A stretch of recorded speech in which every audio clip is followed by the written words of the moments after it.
A very good afternoon to you. In this video, I'm going to deal with Missing Person, which is a very brilliant poem by Adil Jussawala. So let's begin with the background context and author's biography.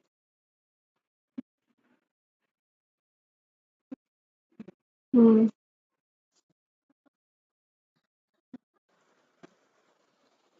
Adil Jussawala is one of the most vital, brilliant, and fiercely distinct voices in modern English poetry, Indian English poetry. Often grouped alongside with literary icons like Missing Ezekiel, Arun Polatkar, and Deep Patel, Jussawala's poetry isn't about romanticizing nature or praising tradition. It is mostly sharp in nature, fragmented, ironic, and intensely focused on the chaos of urban life and the pain of displacement. Born in Mumbai in 1940 into a Parsi family, Jusawala's life had been heavily defined by crossing borders. He initially went to the United Kingdom to study architecture but pivoted to study English literature at Oxford.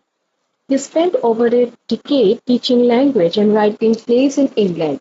He returned to India in 1970, teaching at St. Xavier's College and later working as an influential journalist and literary editor for publications like The Indian Express and Debonnaire. After publishing two highly acclaimed early books, his poetic voice went largely quiet for decades, while he focused on journalism. He made a massive comeback later in life, winning the prestigious Sahitya Academy Award in 2014 for his work Trying to Say Goodbye. When reading Josawala's poem, keep some of the central thematic pillars in mind. Number one, of course, the diaspora and double alienation. Because Josawala is the Parsi, which we all know that it's an ethno-religious minority in a country like India. So he spent a massive chunk of his youth in England. His perspective is that of a permanent outsider. In England, he was a brown immigrant. Back in India, he felt disconnected from his roots. His poems struggle deeply with the question, I repeat, where is home? Secondly, Josawala is a quintessential quote-unquote Bombay poet. He writes about cities, specifically Mumbai, not as glamorous hubs, but as spaces of overwhelming decay, poverty, and structural violence. He captures the stark disparity between the wealthy alike and the invisible poor. Thirdly, his work frequently intersects with heavy political and historical trauma, such as the partition of India, which he featured heavily in Seabridge, Bombay, which is a very renowned work of his, and the influx of refugees. He views history not as a grand textbook narrative, but as a massive force that breaks down individual human lives.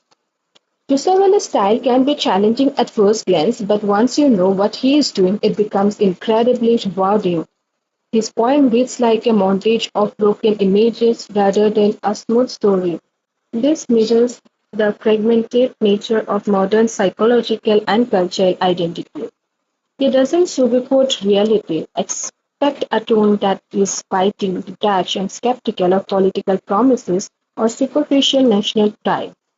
He heavily avoids rigid rhyming structures. He prefers form-free layouts where the physical arrangement of the words on the page matches the chaotic energy of the subject matter. His most frequently taught poems are Seabridge, Bombay, secondly, Approaching Santa Cruz Airport, and thirdly, 9 poems on arrival. So his poem "Missing Person", which was published in the year 1976, is widely considered one of the most structurally complex and politically sharing long poems in modern Indian literature. To truly grasp its fragmented, cinematic, and deeply cynical tone, one must look at the highly turbulent decade leading up to its publication. Specifically, this socio-historical canvas of missing person is anchored in the collective disillusionment of 1970s India, the specific angst of the post-colonial intellectual, and the racial underground reality movements, literary movements of Bombay. When India gained independence in 1947, there was a grand romantic promise of building a socialist, egalitarian nation built on secularism and industrial progress, which we famously known as Nehruvian idealism. By the early 1970s, the dream had completely collapsed. Secondly, India was reeling from the aftermath of the 1962 war with China, the 1965 and 1971 wars with Pakistan, severe famines, and massive economic stagnation. Thirdly, the late 1960s saw the birth of the radical Naxalite movement in West Bengal, which spread among disillusioned youth and intellectuals who felt that the state had failed the poor. State retaliation was brutal. So Jussawala begins Missing Person with an epigraph from W. H. Auden, which I read as, "Please, sir, what's an intellectual of the middle classes?" This immediately sets the historical stage. The poem is a cautionary tale about the total failure of the educated bourgeois class to enact real change while crowds, stammering guns, the sea screaming, take over the streets.